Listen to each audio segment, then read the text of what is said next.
Okay, so know yourself, self-knowledge in the Middle Ages. So we're going to start in the ancient context and work our way up through the Middle Ages, all right? So this is from Critias, one of Plato's dialogues that we don't read here in Torrey, but nonetheless, a good one at that. And it says, "But that, Socrates," Critias said, "is impossible. And therefore, if this is, as you imply, the necessary consequence of any of my previous admissions, I will withdraw them, rather than admit that a man can be temperate or wise who does not know himself. And I am not ashamed to confess that I was in error. For self-knowledge would certainly be maintained by me to be the very essence of knowledge. And in this I agree with him who dedicated the inscription, 'Know thyself,' at Delphi. That word, if I am not mistaken, is put there as a sort of salutation which the god addresses to those who enter the temple, as much as to say that the ordinary salutation of 'Hail' is not right, and that the exhortation be temperate would be a far better way of saluting, greeting one another. The notion of him who dedicated the inscription was, as I believe, that the gods speak to those who enter the temple not as men speak. But when a worshiper enters, the first word which he hears is, 'Be temperate.' This, however, like a prophet, he expresses in a sort of riddle, for 'know thyself' and 'be temperate' are the same, as I maintain, and as the letters imply, and yet they may be easily misunderstood. And succeeding sages, who add it 'never too much' or 'give a pledge,' and evil is nigh at hand, would appear to have so misunderstood them, for they imagine that 'know thyself' was a piece of advice which the god gave, and not his salutation of the worshippers at their coming in. And they dedicated their own inscription under the idea that they too would give equally useful pieces of advice. Shall I tell you, Socrates, why I say all this?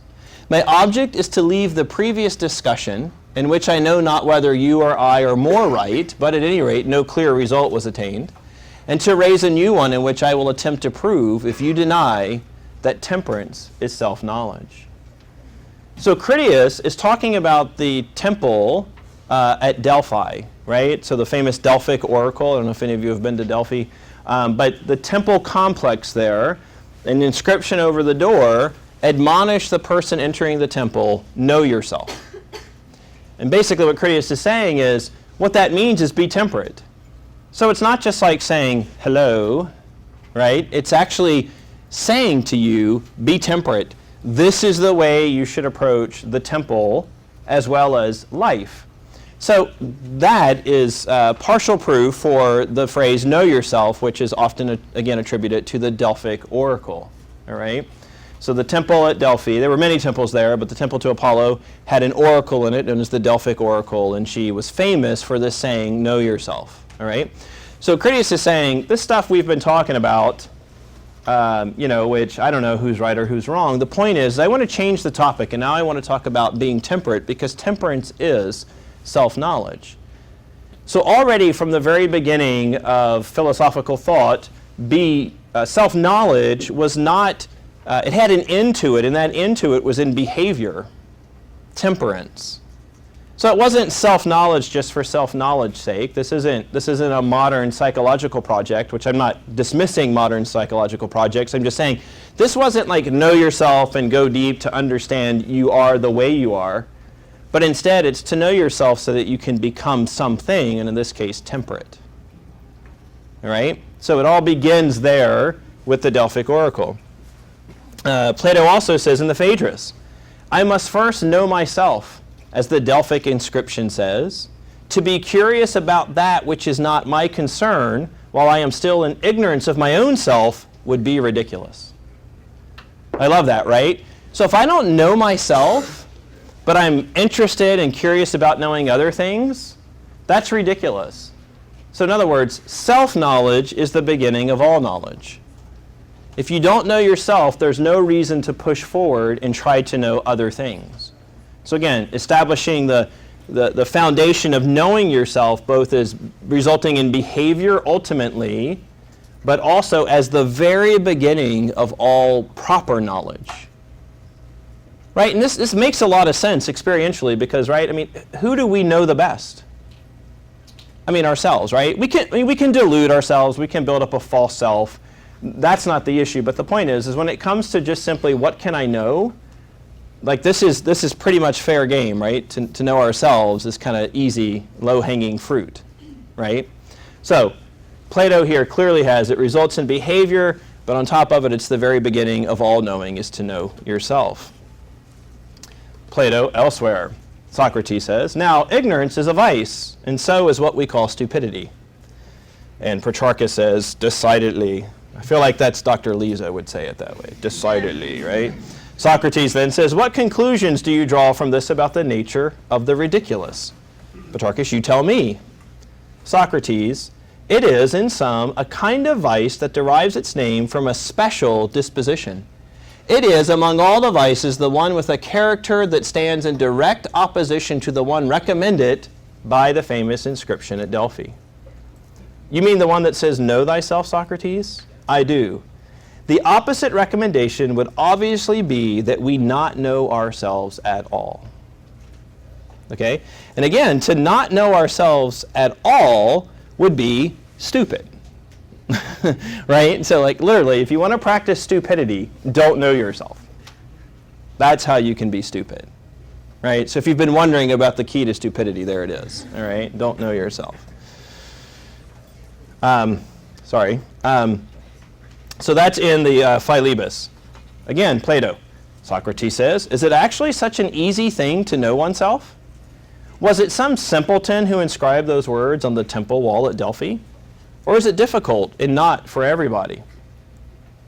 Alcibiades, talk about someone who could use some self-knowledge.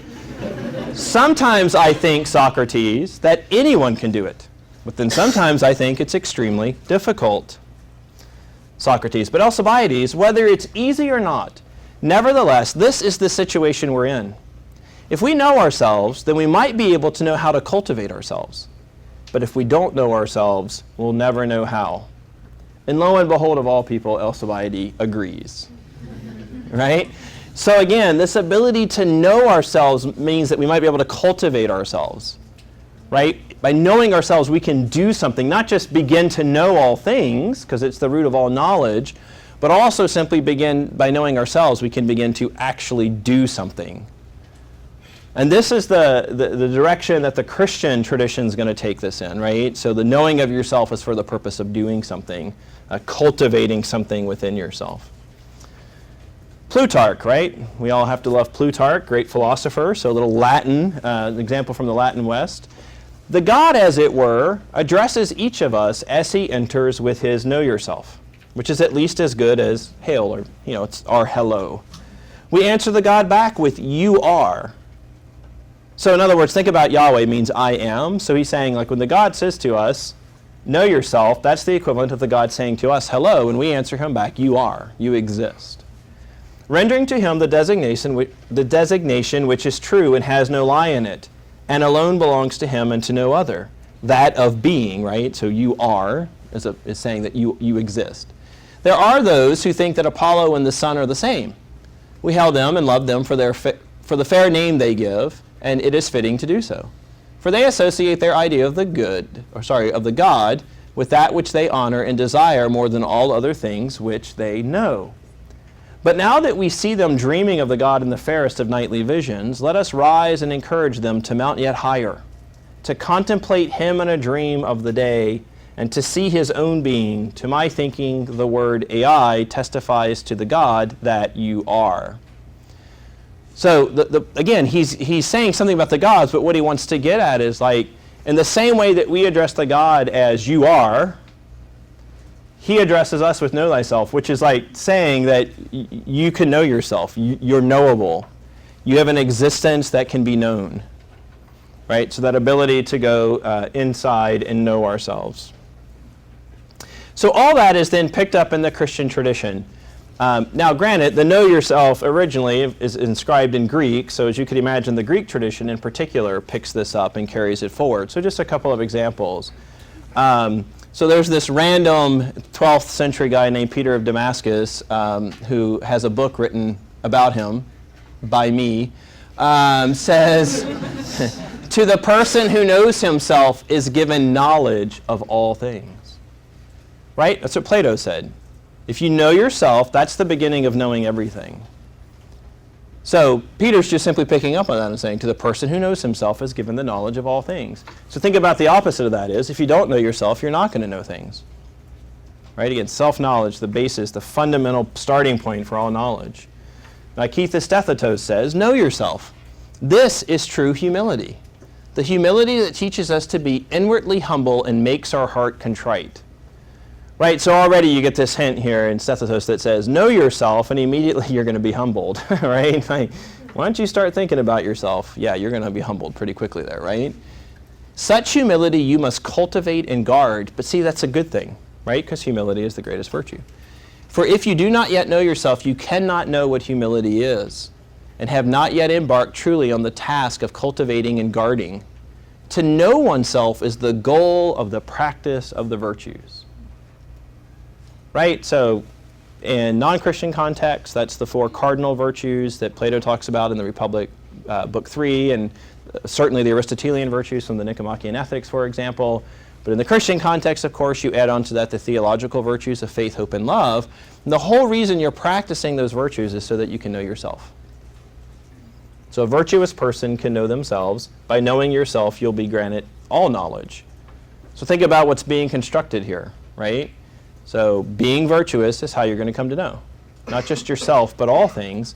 But the tradition, the philosophical tradition, has already hinted to the fact that as you come to know yourself, you're doing it for the purpose of contemplating. And even he says this, right? So by knowing yourself, you'll gain humility. Well, guess what? Humility is one of the virtues.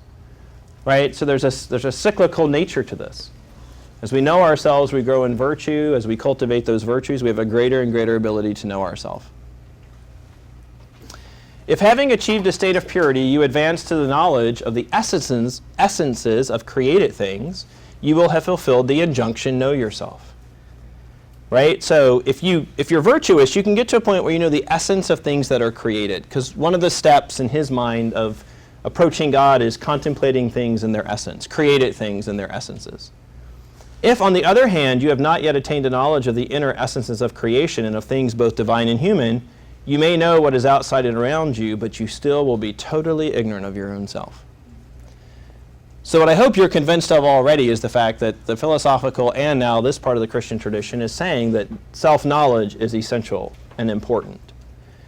What he's more or less saying is who cares if you know things, but you don't know yourself? That goes back, Plato already said that. Right? So self-knowledge is utterly important to build other knowledge on, to cultivate the virtues on, but as well, simply what's the point of knowing anything if you don't know yourself? Huge claim there. 14th century, Gregory Palamas. To know oneself, this isn't a quote, my summary, to know oneself is greater than knowledge of science or philosophy. And knowing yourself and knowing God are intimately connected. So self-knowledge is the greatest knowledge. Right, so hopefully one thing perhaps Biola affords you the opportunity to do is not just to know things about your chosen field, or your major, but and then you throw yourself into that to such an extent that you hide from yourself. Right? So Palamas again saying look, you can know how to be a good nurse, you can know how to be a good scientist, you can be a good English student, etc., but if you don't know yourself, what's the point? All right, so we'll come into the West with everyone's favorite early Christian author, Augustine. Again, the Confessions, so much good stuff in there that you could read it 1,000 times and never get it all out of it. But when you read the Confessions, maybe you notice that Augustine talks about self-knowledge. Book 10, to hear you speaking about oneself is to know oneself. Right? To hear you speaking about oneself is to know yourself. So basically Augustine's saying God, one of the ways we hear you speak is by knowing ourselves. Right? If we need to know ourselves. Again, let me confess what I know of myself. Let me confess too what I do not know of myself. For what I know of myself, I know because you grant me light, talking to God, of course, and what I do not know of myself, I do not know until such time as my darkness becomes like noonday before your face. Okay, so here's the Christian tradition taking this philosophical tradition and saying, like, we do need to know ourselves, but that ability to know ourselves comes through the light that God provides. Right? So now the task of knowing yourself is a discreetly Christian task. Right? So what good is it if I lock myself up in a room? Well, let's just pick my office in Sutherland. I spend half my life over there and by myself anyway. So I'm sitting in Sutherland, right, which doesn't bother me at all. I like being alone. So I'm sitting in Sutherland, and I'm doing the work of knowing myself. Right? The problem is, as I mentioned a few minutes ago, we can deceive ourselves. Or there could be areas of myself that I'm not going there. Right? Like, I'm a fairly self-aware person of my sins, and I don't always want to dive into that deep into the pool. Right? So I will establish blinders, places that I won't go, that I don't want to see. And so what Augustine says, look, it's good to know what I don't know of myself, but basically one day God's going to shine that light in there anyway, and you're going to come to know those things. So kind of the proper perspective would be to just have a disposition where you're already open to that, right? Where you're inviting God in to shine that light, because you're not going to hide. And if this is true, stuff that we've talked about so far is true, the goal for me for wanting to do that is because it will help me cultivate virtues. Like, I'll become a more godly person the better I know myself. And on top of that, if as a professor and scholar, I'm really interested in coming to know things, then I need to know myself so I can come to know other things. Right? So even if I was selfishly motivated, it would be good to know myself because then I can come to know other things. I think what Augustine's getting at, and of course we all know his story, right? He ran, but he could not hide, right? So the light of God caught up with Augustine himself so that he could see that he was prideful, ambitious, and lustful. So he's talking, this is book 10, right? So this is when he looks back, he's thinking about the place of memory and recalling his life. So he looks back and he says, God's going to shine a light in there. Well, for a number of centuries then, this kind of concept of self-knowledge, no pun intended, but goes dark, right? So a lot of people aren't talking about it. Now that's for lots of different reasons. A lot is happening in the European context, why people might be doing this. But all of a sudden, with the 12th century comes this very strong resurgence of the concept of knowing yourself, all right? Though the self, of course, was not unknown in antiquity, as we've seen, the practice of self-examination was deeper and more widespread in 12th century Europe than at any time since the 5th century.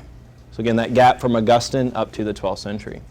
There was a renewed commitment to the examination of the inner life and a development of modes of thought about the self. So let me tell you briefly, for example, one thing that happened between the 5th and 12th century. It was no longer, priests and spiritual directors and spiritual guides were no longer encouraging people like, know yourself. Instead, they became more interested in saying, tell me your sins. Just, where have you sinned? And you would name them, and he, because it always was a he most of the time, would get out a book called the Penitential. And the Penitential was a book that just cataloged all sins. And so you would say, I kicked the dog. Kick the dog. Say 4 Our Fathers. What else? Kick the cat. Cats are cooler. 7 Our Fathers. Right? So the point is, there wasn't a like, well, why did you do that? Right? That's a self-knowledge question. Why did you kick the dog and kick the cat? You know, instead it's like, well, what did you do? A sign of penance, moving on. 12th century comes around and it says, you know, it's kind of that moment where someone leans in and says, let's talk about why you did that. You know, it's that terrible conversation you had with your parents at some point, right? All right, self-knowledge was one of the dominant themes of the High Middle Ages, and self-knowledge as a path to God was taken up particularly by writers in the monastic tradition. Right? So that's where it comes out of. It comes out of the monasteries of the High Middle Ages. Bernard of Clairvaux, who all the Johnson House freshmen just discussed in the past 2 days, preaching to monks on the 7 steps of confession, explained that the first step was expressed in the well-known precept to know yourself. So in his sermons on various topics, he talks about there's 7 steps to make a proper confession before a priest, and the first one is to know yourself. But all he means by that is examine yourself. Right? Look at your life. That's where you're going to start. You've got to know your motivations. And that's probably also picked up on the fact that around this time, sin came to be understood not just as the actual committing of the sin, but an intention to commit the sin was also seen as a sin. So you didn't have to go out and hit someone to prove that you were angry. The anger that you harbored already was sinful. Which is very Christological, right? Because Jesus made things harder. That's part of what his mission was to make things harder, right? So to be honest, in the Old Testament, how would you know if you were committing adultery? Well, I'm in bed with a person who's not my spouse. Jesus came along and said, if you just look at a person lustfully, you've committed adultery. Well, that's harder, right? That's going to, a lot more adultery has happened since Jesus probably said that. In the sense of lustfulness, the intent is a sin. So not just the sin of the sex act with someone who's not your spouse, but the intent, the lustfulness. So someone like Peter Abelard in the Middle Ages picks up on that and says the intention is just as sinful. And so therefore, when you go to confession, what do you have to do? You need to look at yourself and say, where are my intentions? Right? It's easy to confess maybe the sins I've committed. It's a lot harder to reveal to someone where my heart actually is with something, right? So the first step, know yourself. Again, just going right back to that Delphic oracle in the early Christian tradition of where knowing yourself will bring forth additional knowledge. And of course in confession, sacramental confession, it's all about making a proper confession. So you want to know yourself as well as possible. By the way, I guess it's worth saying, we all love Dante. So Bernard says the first step is to know yourself. So just think about Purgatory, Canto 9, right? The 3 steps at the gates of Purgatory. Some of you, if you had me for this class, you know that I like this. So remember the first step of the 3 steps that lead up to the angel that's guarding the gates of Purgatory, right? It says that it's shiny like a mirror. Well, that's because those steps just represent confession. And so the mirror just makes you have to look at yourself. And by looking at yourself, that's the image of knowing yourself. So even Dante would say that the first step to confession is knowing yourself. So if you don't like Bernard of Clairvaux, Dante says it too. Similarly, in another work, when Bernard is writing to Pope Eugenius, he advises him to, quote, "Now, in order to achieve the fruit of consideration, I think you should consider 4 things in this order. Yourself, what is below you, around you, and above you." So Bernard of Clairvaux, who's a super influential 12th century theologian, writing to a pope, and I think the reason he got away with giving advice to a pope is because Pope Eugenius was a Cistercian, just like Bernard was a Cistercian. But he says, and actually Eugenius had been one of Bernard's disciples. Right? Bernard had kind of taught him how to be a monk, and then Eugenius actually became pope. But notice the first thing, you need to consider 4 things. The first one is yourself. Your consideration should begin with yourself, so you do not reach out to other things in vain, because you have neglected yourself. What does it profit you if you gain the whole world and lose one person? Yourself. Wow, that's just right out of Plato, right? What's the point of knowing all this other stuff if you don't know yourself? Of course, this has biblical allusion to it, so what does it profit you to gain the whole world and lose yourself? I mean, the answer, of course, is nothing. It doesn't profit you anything. Although you know every mystery, the width of the earth, the height of the heavens, and the depth of the sea, if you do not know yourself, you are like a building without a foundation. You raise not a structure, but ruins. Therefore, let your consideration begin and end with yourself. This consideration of yourself has 3 divisions. You should consider what you are, who you are, and what sort of man you are. What you are in nature, who you are in person, and what sort of man you are in character. Right, so Bernard's saying, don't just think vaguely about who you are, but here's concrete things, 3 areas you should think about. Right, so giving very clear guidance to how to go about this project of knowing yourself, right? So things like this, I mean, who you are in your nature, a fallen person, who you are in person, he's both a monk and the Pope, and how you are in character would be, well, I'm prone to anger, I'm prone to sloth, or whatever, right? So thinking about all aspects, just who am I as human? Who am I as a student, as a professor? And then finally, like, what's my character? And again, Bernard says, like, if you don't do that, you're just building ruins. You're not even building a good structure. It's a foundationless structure. Right? Bless you. If you've ever done construction, you know how pointless that is. The whole point of building something is so that it stands, not that it falls. Right? In On Loving God, which is a text that we read in Johnson House, Bernard says that, quote, there are two facts you should know. First, what you are, and secondly, that you are not by your own power, lest you fail to boast at all or do so in vain. Know yourself. Right? So this whole project, the Unloving God, is Bernard's spiritual theology, how you go from just being a created human being to experiencing union and presence with God. And he says, well, two things you should know is what you are and that you're not that by your own power. So the point is, say, the very start of the project of loving God, Bernard would say, is by knowing yourself. Now, if you think about that for a minute, you think, well, why would I start with myself? Like, why can't I should just take out the Bible and read about God. That's a better place to start, right? If I want to love God, I should know God. Well, think about it, and not to maybe pick an obvious topic just because you're university students, but think about, relationships, dating relationships, love relationships, loving relationships, right? So, I mean, the point is like, it might be easy to think like, well, I know the kind of person that would be good for me. But how do you know that? Because hopefully you've taken the time to figure out yourself. Right? That's how you know who might be good for you, is like, because I know who I am. Right? So I've done enough premarital counseling in my time to see two people come along and be like, oh man, this is going to be a rocky road. I mean, and that's fine. Like, I've performed marriages where people who are very happy but had very similar, right, personalities. But one of the things is like knowing yourself says like, well, I see things in this person that are attractive to me, in part because I understand myself well enough to know that these things would complement me or things like that, right? So we do this regularly anyway, in our own relationships. So why wouldn't we do it as we approach God, the most important loving relationship?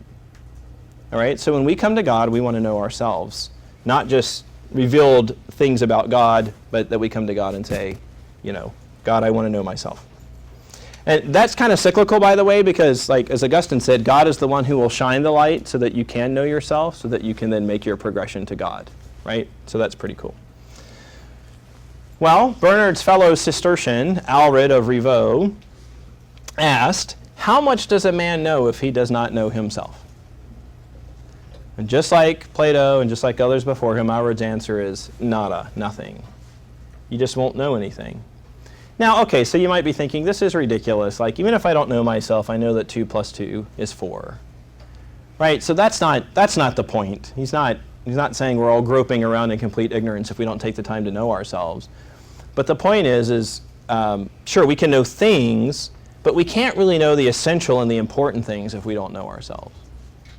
So that's the motivation, right? Bernard had a near contemporary, John of Salisbury, who asked this question: who is more contemptible than he who scorns a knowledge of himself? Right? How contemptible would it be if you scorned even knowledge of your own self? Right? So again, the need to know ourselves. This inward turn to the self became a popular ideal and was soon reflected even in sermons, which basically means that sermons are the way that information is distilled publicly in the Middle Ages, because a lot of people can't read. There's no printing press. So the way you get information out is sermons. So we've seen a lot of sermons, this turn towards the self, which means it's being disseminated among everyone. Right? So now you've got preachers standing in pulpit saying you need to know yourself. So it's not just for literate people who can happen to read these works, but it's now getting around to everyone. Commenting on the main function of the preacher, Guibert of Nogent, great names by the way, right? Alred, Guibert, Bernard, stated that, quote, "No preaching seems to me more profitable than that which reveals a man to himself, and replaces in his inner self, that is, in his mind, what has been projected outside, and which convincingly places him as in a portrait before his own eyes. Whoever has the duty of teaching, if he wishes to be perfectly equipped, can first learn in himself, and afterwards profitably teach others what the experience of his inner struggles has taught, which is much more abundant than we can express, according to the way the successes and failures which he has experienced have impressed themselves on his memory." So Guibert is saying, you know who the best preachers are? The ones that know themselves. And the reason why is, I think he's just simply saying, is because when we know ourselves, then it gives us the ownership of those things that we're preaching on. Right? So I find myself a lot of times with mentees, I always use myself as the example because it's the person I know the best. You know, it's not because I want to talk about me. It's just simply because, well, here's an example of something stupid I did. You know, and the reason is because like I know myself the best. And so Guibert is hinting at that, like the best preacher is the one who knows himself and from that can help others along the way that are born out of his own experience. Right? I mean, I think that's what we all want in teachers and in spiritual guides and those things. People who have gone before us but have done the work of understanding the why they do things, right? You know, if I had been divorced twice, would you want marital advice from me? Probably not. But what if I had been divorced twice, but I really had worked hard to understand why those marriages had fallen apart? And you understood that. You might be a little more interested then in the advice from me, right? So again, consider the source. Other ways that we can see this shift to the self in the 12th century is in attempts to change the confessional and penitential system into a more introspective and personal exercise. The rise of the genre of autobiography and the rise of portraiture through various mediums in art. So these are all not just text-based ways, but other things that we see going on that prove that there's a concern with the inner self. The Fourth Lateran Council of 1215, Canon 21, required that everyone must go to confession at least once a year, right? Sacramental confession. You go, you get on your knees before a priest, and you confess your sins. But here's the thing. It wasn't like that system I was describing earlier where it's just name the dog and how many times you kicked it, and I'll tell you what you need to do. But instead, let the priest be discreet and cautious that he may pour wine and oil into the wounds of the one injured after the manner of a skillful physician, carefully inquiring into the circumstances of the sinner and the sin, from the nature of which he may understand what kind of advice to give and what remedy to apply, making use of different experiments to heal the sick one. Okay, so this is revolutionary. 1215, the church says, hey, priest, here's a great idea. Why don't you talk to people about what motivates them to do the sins that they commit? Right? And the whole reason to do that is so that you can actually understand the motivation and then you can actually care for them. So, 21st century, we all benefit from generally very good medical care, right? But, you know, back in the day, like we've all probably read some of the Russian novelists, right? Back in the day, I have a hacking, consistent cough, right? So the first thing they probably tell me to do is, oh, you got to get better air, right? So next thing I know, I'm at a resort in Germany or something like that, right? Like taking in better air. Well, that might work, but if you got tuberculosis or something, it's not going to go away by breathing in some fresh air, right? So what you want as a doctor, like we get in the 21st century, who can actually use diagnostic tools to figure out, well, what's in your blood or what's in your system or what's causing it. So here in 1215, the Fourth Lateran Council says that's what priests need to be doing. Figure out the motivation. Deal with the motivation, not just the way the sin manifests itself. So I mentioned another way is we see the rise of portraiture. And we could have gone on this forever because I love pictures. But and painting. So this is a painting from, it's kind of late, but it's a famous one from 1494, so Giovanna. And the reason it's well known is because it's seen as a perfect exemplar of kind of Renaissance painting, right? It's the perfect example. So not just in execution of painting, although that's certainly the case, right? A very exquisite dress that she has, so it gives the painter an opportunity to show off his own skills. in that regard. But notice she's front and center in profile, obviously. Here, we know she's a holy person because there's prayer beads hanging, right? So she's a literate person because there's a book, but probably even more so, it's not just any book, it's probably a prayer book, right? So she's holy by using a prayer book. Her status is shown by her jewelry that she's wearing and those kinds of things. And guess what this was painted for? For potential spouses, right? So they didn't ship her around, they just showed her picture off, right? So, but the point is like, to believe there was a time when people didn't sit for portraits. So the recovery of the self is in part, we can see in art history, is like, wow, the rise of portraiture, which corresponds with the recovery of the self in the 12th centuries and following, is exactly that. Like, no, like I'm sure she's thinking like, capture my essence, is what she's saying. Right? So the prayer beads, the prayer book, those capture her essence. The jewelry shows her status, but she's a noble woman, so it's also just showing her status. It's who she is. Right? So again, that sense of like portraiture is a reflection of the self. So then, jumping ahead from the 12th century to the 14th century, Richard Rolle, an English author, says, "Don't be slow to check yourself by prayer and examination of conscience. Don't neglect spiritual meditation, for such spiritual works and weeping and sorrow within will surely kindle the fire of Christ's love in you. And all virtues and gifts of the Holy Spirit will be poured into your heart." So again, don't be slow to check yourself by prayer and examination of conscience. So by the 14th century, this is just now common practice, right? What do you do as a Christian? You check yourself by prayer and examination of conscience. The whole concept of an examen of conscience is exactly that. So a lot of people practice what's called a daily examen. In other words, you sit down at the end of the day and you go through your day and you think about what motivated me to do the things that I did today. Right? So let's say you were lazy that day and you didn't do a lot. So you sit down and you think about, why was I lazy today? Right? The good and the bad. But the examination of conscience is exactly that. You're getting to the root of what motivates you in your actions, not just the actions themselves. Catherine of Siena, 1380, is when she died. "We stand in the cell of self-knowledge." So lest Charles think this is a biological human cell, it's actually like the monastic cell, right? So the room, stand in your cell of self-knowledge. "We know that we do not exist of ourselves, but by the goodness of God in us. We acknowledge that we receive our being and grace, and the grace that is higher than our being from Him." So what Catherine of Siena is saying is we need to kind of perpetually stand in the space where we're willing to understand ourselves.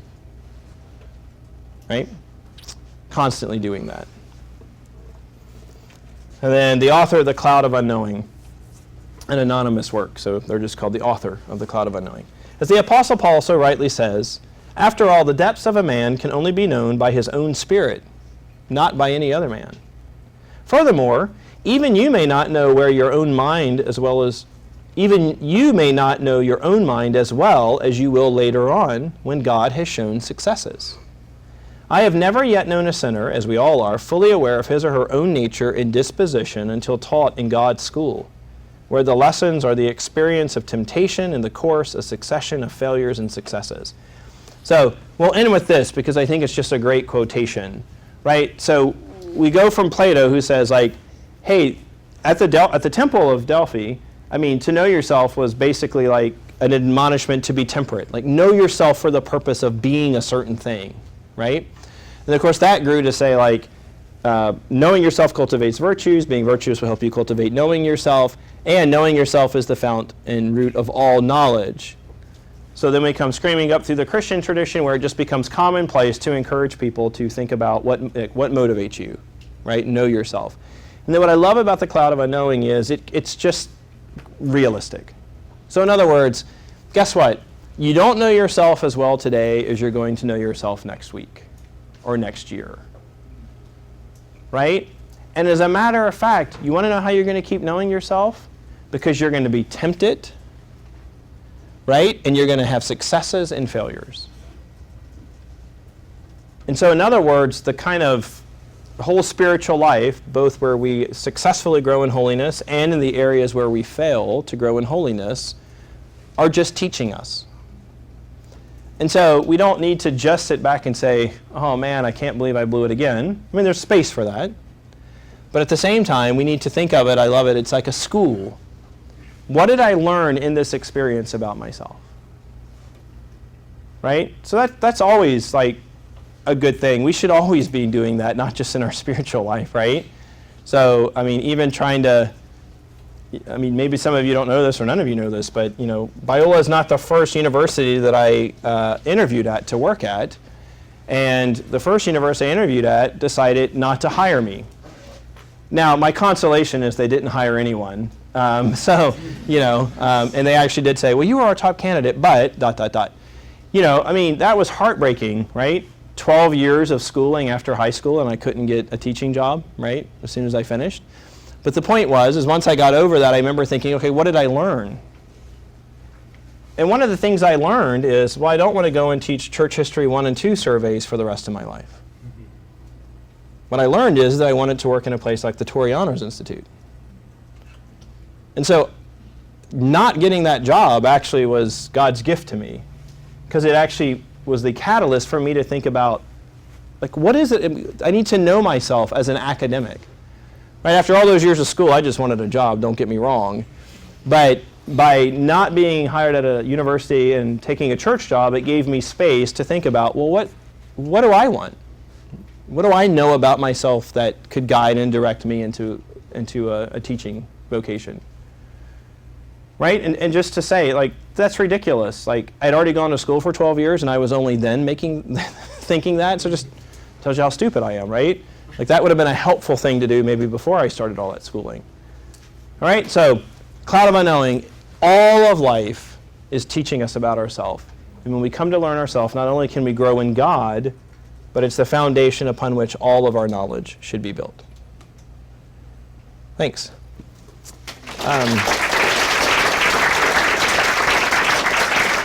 Questions? We have some time for questions. Scott. So Abelard and Bernard are very oppositional to each other. Oh yeah. And so did they? And they both like implemented that you know yourself, have that as the first basis of knowledge. Mm-hmm. Did they disagree on the implications of self-knowledge, or maybe the methods of self-knowledge, or was there been a contention about knowing? Yeah. Good question. Abelard and Bernard. Yeah, good question. So if you don't know this, Abelard is a contemporary of Bernard of Clairvaux, and they actually don't like each other at all. And part of it is Abelard had made an interesting series of life decisions, and then he started postulating some theological positions that Bernard just didn't like. So you're right, they're very oppositional in person, and I think, yeah, they actually thought differently. I don't recall anywhere where Bernard says the intention is a sin. But that is exactly what Abelard says in his Ethics. So I imagine that, yeah, they actually thought of these things for different purposes. So Abelard's thinking of it like you know yourself mostly so that you can, if your intention is that you're angry, then you're angry. It's a sin. You should go confess it. Now, not that Bernard, of course, was light on confession. He wrote a treatise on how to confess well. But I think for Bernard, this introspection is much more of an affective disposition, right? So the affective, like a person needs to come to know themselves. Well, okay, let me just say it a different way. So in On Loving God, there's 4 degrees of love, and the first one is you love yourself for yourself's sake. But I don't think Bernard thinks that's sinful. He's just saying that's where all human beings start. So a baby cries because it wants food. It's just responding to a natural instinct. I'm hungry, take care of, give me food for my sake. Right? Only later does a baby come to recognize mom as being a good gift giver, right? So Bernard, I think self-knowledge for him is right there at that level. So what he wants to say is like, look, that's a natural thing to love yourself for yourself's sake. But what you need to do is you actually need to do self-knowledge there and figure out the ways in which that might be sinful. because you're not supposed to stay there. You're supposed to progress ultimately up to, loving yourself for God's sake. So I think there's a difference in their theologies, but I'm not sure if it's born out of a personal antagonism, but I think there is a difference for why they want to go about it. And the final thing I'll say is just Abelard doesn't have he never wrote a robust spiritual theology. So his ethics is exactly that. What's a sin? What needs to be confessed? Bernard's thinking like there's a journey we're on, and self-knowledge is part of that journey. So of the disciplinary Abelard self-knowledge, or the affection, leading to God self-knowledge of Bernard, which one kind of won out? Bernard. Bernard won the day. Yeah. And the thing is and you can see that even though the Fourth Lateran Council is not too long after both of them, right, 60-ish years later, but you can see that admonition to priests to say, look, don't just get the penitential out and a sign of penance. Find out what's going on like a good doctor would do and prescribe the right oils and medicines for that sickness. That's Bernardine. That's not Abelardian. Yeah. Any other questions? Oh, yeah, Joycelyn. You spoke a little bit about self-deception. Can you speak a little bit about the process of self-knowledge, given how easy it is to fall into self-deception? Yeah, great, good. So mostly the concept of the false self, a very Pauline concept, right? So, the point of Paul is we want to put away the old person and put on the new person. Okay, well, what's part of the old person? Right? So it almost demands this kind of self-knowledge. I need to know what of myself to put away, right? And it can become very egotistical, and we can become very self-deluded, right? So it's always a virtue in life when you recognize your own limitations, right? Because you'll spend a lot less time being frustrated. So there's actually a real benefit to it, but we have a tendency to ignore the things we don't like and to elevate the things that are actually probably more minimal in our life. Paul's answer to how that can be done well, of course, is the Spirit. Because as a believer, when you ask God to show you things about yourself, just like, is it Augustine with the flashlight? Yeah, or the light. So Augustine's saying, look, you're asking God to come in and shine a light in dark places. And ultimately, Augustine seems to think God's going to do that anyway. So I'm not sure if we can actually avoid all sense of constructing a false self. I think at some level we all operate on a false self. But if we take something like Augustine where the light can come in and shine on it, of course that's the light of the Holy Spirit, the light of God. And then you take something like the author of The Cloud of Unknowing, which is going to say things like, look, that false self will eventually trip you up. And that moment when you're tripped up will give you an opportunity to examine yourself and say, oh, yeah, see, I thought I was virtuous there, and come to find out I'm not real virtuous there at all, right? So I think it's not a surefire way. Again, I think we just have to acknowledge that there's some level. A practical thing I might say to that is maybe this shouldn't be done as a solitary endeavor. So I know that, Catherine Siena talks about the cell of self-knowledge, and the whole mentality of a cell is that you're in your cell on your own. But this is what good friends, good spiritual mentors, good spiritual directors, good pastors, they exist in your life to help you, realize that you might have this false self, right? So just an example, so giving yourself to those people in order to get real feedback from them, right? So I had someone from my church email me and say, so for Lent I'm giving up sarcasm. And I laughed hysterically because sarcasm is one of my MOs. And so that person is totally sarcastic, which is like the two of us can talk so well because sarcasm will just carry us, So, but the thing is, I think that had been a real blind spot for her in the way in which her sarcasm could wound others, right? Now, I'd like to think I'm more controlled in my sarcasm, right?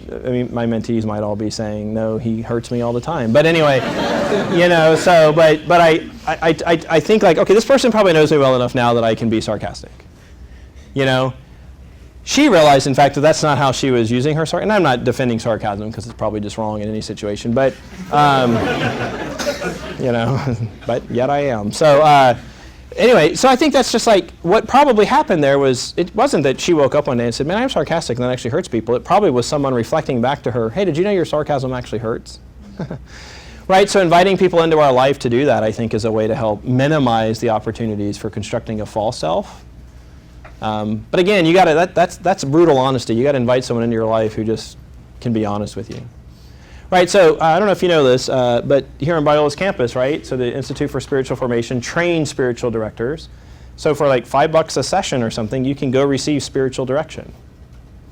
I pay a lot more than that for my spiritual direction, because I don't go to a student directee, but I go to spiritual direction every month, and I affectionately think of it as like I'm getting in the car to go find out how bad of a person I am, and I'm paying for it. But the good news is like the reason I go every month is because I take that person seriously enough to say, if they're going to show me something about myself, then I need to hear it, right? So practical ways can be done too.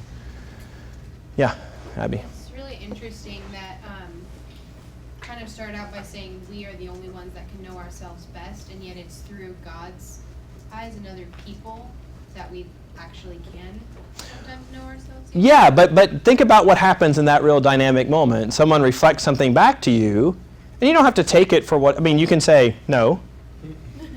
Now maybe you're completely wrong in doing that, sinful even, but what it should do is it should drive you back into your own introspection and examination of conscience to say, is that true? Because maybe it's not. Because we're all, like, maybe I'm just sensitive and I'm easily wounded. Right? So your mild sarcasm just strikes me as totally defeating, whereas someone's mild sarcasm for me, you know, and whatever. So again, it's still, I think that's the thing, it's that knowledge can come from an outside source, but I still think it's confirmed and affirmed in our own exploration of self-knowledge. And yet even talking about the way God shines that light, he would be the perfect outside source. He would be. Because he knows us.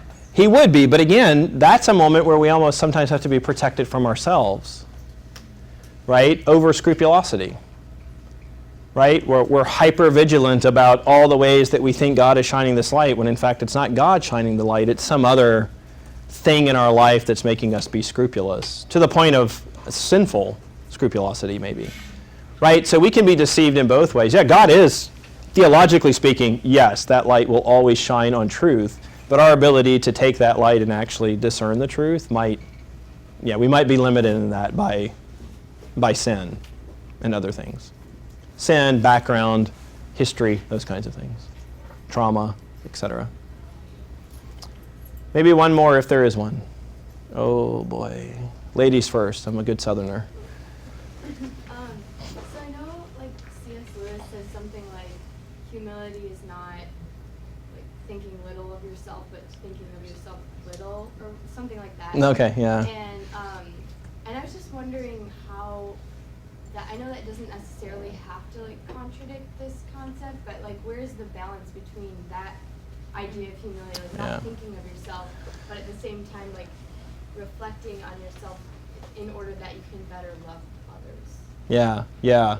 That's great. So I'll pick on a couple of musicians in the room, like Joycelyn and Christian here. I mean, like, so it would be, you know, they play in Biola's orchestra. It'd be a little foolish to say, oh, I'm not that good. I mean, sure, you pick, what instrument do you play? I forget. The trombone? Trumpet. Oh, that's right. My son plays trumpet and he saw you. Yeah, that's right. So trumpet.